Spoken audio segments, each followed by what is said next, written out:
Cada vez mais, o Brasil está se tornando um país de grisalhos. E essa atual transição demográfica traz consigo questões que devem ser debatidas, como economia, bem-estar e a preparação da população para esse momento. O envelhecimento dos brasileiros já é uma realidade. O país possui a quinta maior população idosa do mundo, com cerca de 29,3 milhões de pessoas com 60 anos ou mais. A previsão do Instituto Brasileiro de Geografia e Estatística de 2017 é de que, em 2042, a população de idosos atinja cerca de 24,5% do total de brasileiros. E já conseguimos ver os impactos disso tudo. As pessoas estão vivendo mais tempo. E quando a gente vai vivendo mais tempo, né, ainda são raras as pessoas que conseguem envelhecer com saúde plena. E aí você precisa de duas coisas que muitas vezes as pessoas não têm: gente e dinheiro. Mas o problema é ainda maior. Cerca de 65% dos benefícios concedidos pelo sistema previdenciário equivalem a um salário mínimo. De acordo com o Diese, em junho deste ano, o valor necessário para sustentar uma família de 4 pessoas deveria ser mais de R$4.000. A aposentada Miriam Molinos, por conta do alto custo de moradia, teve que se mudar para um JK. Eu tinha móveis antigos, coisas lindas, que estavam me acompanhando desde o tempo que eu era casada. Eu vendi tudo, gurias, a preço de brechó, sabe? Vendi tudo para me desfazer. Aqui só deu um armário, a minha cama, e aí o Thiago me deu esse sofazinho aqui para alguém que precisa dormir comigo ter isso aqui. Eu não tenho nem televisão.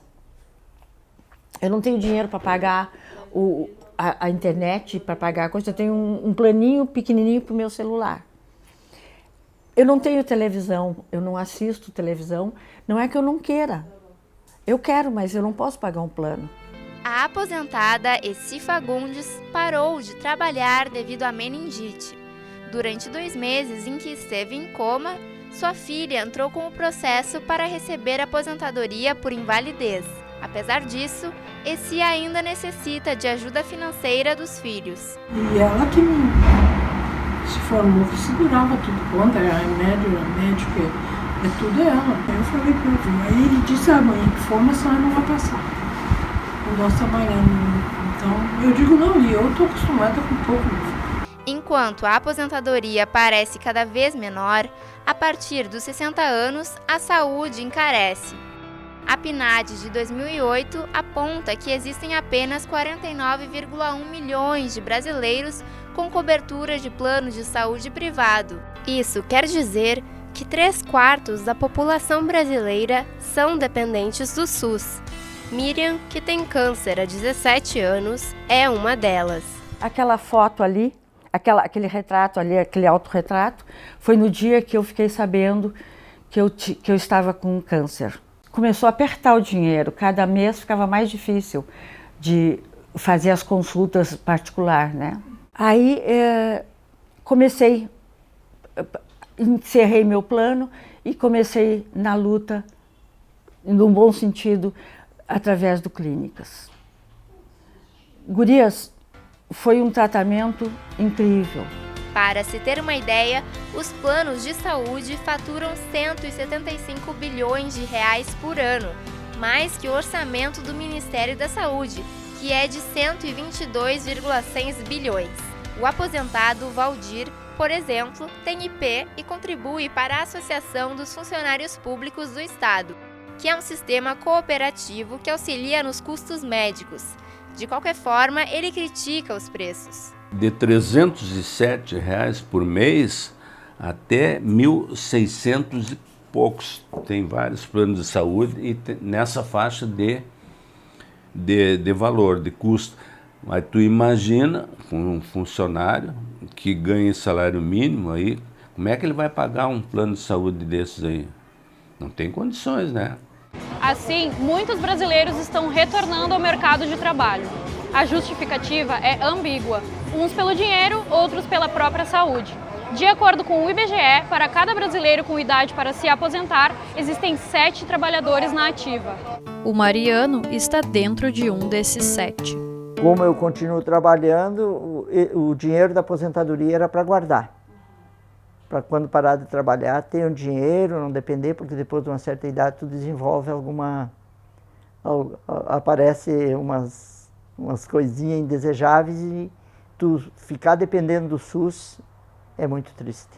A dona Essi também continua trabalhando, mas ela já enfrenta dificuldades devido à sua saúde e condição financeira instáveis.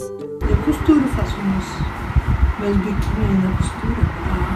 Trabalhar, eu sempre trabalhando bem. Eu não tenho vergonha de dizer, escovei chão, fiz de tudo, eu costurava, escovei chão, trazia costura lá da minha escola, chegava em casa e fazia, toda a vida foi, sabe?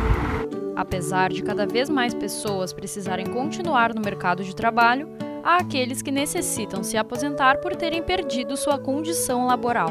A idade avançada, por si só, ela te causa dificuldades. Aliás, eu estou até hoje investigando, procurando quem que criou, que inventou essa história de melhor idade, que eu pergunto melhor para quem, né? Mas eu estou aposentado também da profissão, em função da idade, assim, porque a gente esquece muita coisa e às vezes é desagradável. Miriam também não consegue mais trabalhar devido às limitações que suas doenças trouxeram. Com isso, até mesmo se movimentar é uma dificuldade. Ela não se conforma com isso. Mesmo que eu não fosse trabalhar mais como agente de moda e morar em São Paulo e frequentar o mundo fashion, eu podia ser uma motorista de Uber. Eu sou uma excelente motorista. Como é que eu posso ser motorista? Então, assim, o teu mundo faz assim. Quando as pessoas ficam mais velhas e param de trabalhar, muitas acabam tendo que repensar como preencher seu tempo livre. Para Miriam, esta é uma questão chave na sua vida. O mais árduo para mim é o final de semana. Gurias, o final de semana não chega ao fim. Eu fico à espera da visita, porque eu não posso pegar um Uber sozinha e vou lá para a casa do Juliano, ou vou para a casa das minhas amigas lá na Zona Sul. A falta de uma atividade pode ser muito inquietante. O aposentado Mariano, por exemplo, afirma que trabalha desde os 12 anos de idade e que, por isso, não sabe viver sem trabalhar. Esse é mais um motivo que o faz continuar na ativa. O que a gente sabe hoje, em termos de envelhecimento, é que manter-se ativo, sentindo-se útil, né, para a família, para a sociedade, e ter interação social com os amigos e familiares é o fator mais importante para envelhecer bem. Se aposentar e envelhecer parecem condições um pouco assustadoras, mas há pessoas que enxergam esse momento como o início de uma liberdade. Como me aposentei há 4 anos, quase 5 anos atrás pelo INSS, a partir daquele momento, eu mesmo continuando a trabalhar, eu incorporei a figura do aposentado. Né? Então, o que o aposentado faz? O aposentado tem tempo para fazer as coisas. O aposentado tem tempo para fazer exercício, tem tempo para viajar, tem tempo para ir de bicicleta para o trabalho, tem tempo de fazer muitas coisas. Eu falei, bom, então eu sou aposentada, eu tenho esse tempo. Ponto.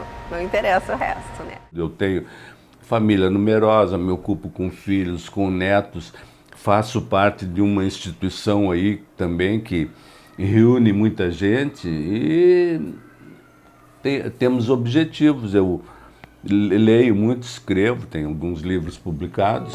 O Dr. Emílio trabalha como médico aqui e no Japão. Comparando com sua terra natal, ele defende que, no Brasil, falta reconhecimento aos idosos. Então, no Japão, ninguém chama de idoso ou terceira idade. Tá? Quem passa 65 anos passa para a idade da prata, silver. Tá? Então, assim, e nos ônibus, nos locais públicos, tem os silver seats, ou seja, assento de prata, que é reservado para pessoas acima de 65 anos. O que falta, a minha ideia é que o mais importante não está nesse negócio de dividir, sabe? Está na cultura, de valorizar aquelas pessoas idosas que contribuíram para a sociedade e que estão ali, que precisam do nosso apoio. Por isso, envelhecer não pode ser considerado um problema. Para a Organização Mundial de Saúde, o envelhecimento é um triunfo da humanidade. Além disso, é um indício do sucesso das políticas públicas de saúde e sociais. Para o médico Emílio, é toda uma questão de se preparar para esse momento. Países que estão envelhecendo há mais tempo e estão vendo que envelhecer muda necessidades e se prepara como país, como sociedade. Esses países acho que estão se preparando para envelhecer bem, né?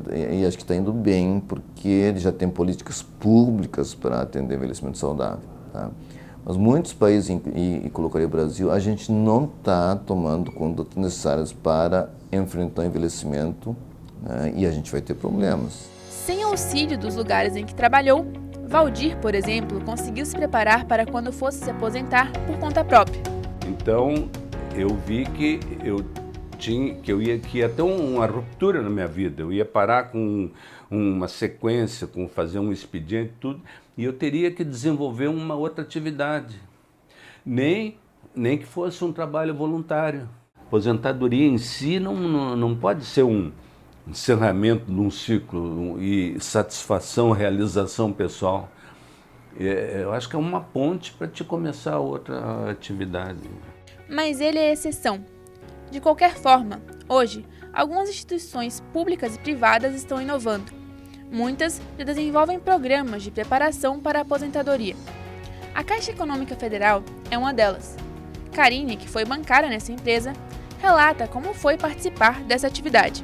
Quando eu fui participar desse programa, eu não estava nem um pouco disposta a sair. Eu brincava, inclusive, que eu iria ficar na Caixa, mesmo quando eu não pudesse mais caminhar, eu ia continuar lá, ia levar cuidador, o oxigênio, tudo, né? Então não tinha a menor disposição, a menor vontade de sair. Eles nos deram assim várias formas de reflexão para que a gente começasse a construir isso para o momento da saída. Todo o programa é estruturado em 2 etapas. A primeira fala sobre educação financeira. A segunda apresenta métodos para o desenvolvimento de hábitos saudáveis. Mas uma questão principal, e que muitas empresas já estão se preocupando, é o que as pessoas vão fazer com o seu tempo livre. Porque quando as pessoas se aposentam, elas pegam um espaço muito grande do seu tempo, que durante muitos anos, décadas da sua vida, foi ocupado com aquilo que era o trabalho, né? E que agora ganha o cunho de ociosidade, né? Ganha o caráter de ociosidade. Então, esses programas, eu acho que eles têm a sua importância, ajudando as pessoas a desenvolverem estratégias, né? Para que o dia da aposentadoria não seja simplesmente um ligar de um botão para começar uma vida nova que muitas vezes a gente nem sabe como vai ser. Apesar dessas iniciativas, Emílio acredita que não é o suficiente. Diante de todos os dados sobre o envelhecimento, é preciso fazer mais. E eu não vejo ainda, né, um grande movimento que coloque o envelhecimento como prioridade da nação e que a gente tem que ver isso de frente, tem que repensar a questão do sistema de saúde, a questão dos instrumentos com permanência, o funcionamento da sociedade como um todo em termos de aposentadoria. E o Brasil acho que tem que repensar nisso, de não só aposentar as pessoas e esquecer. A sociedade precisa abrir os olhos e colocar o ato de envelhecer como prioridade nas políticas públicas. O Estado brasileiro ainda está atrasado em um direito fundamental do cidadão. Desenhar soluções mais eficientes agora é a garantia de uma velhice plena no futuro.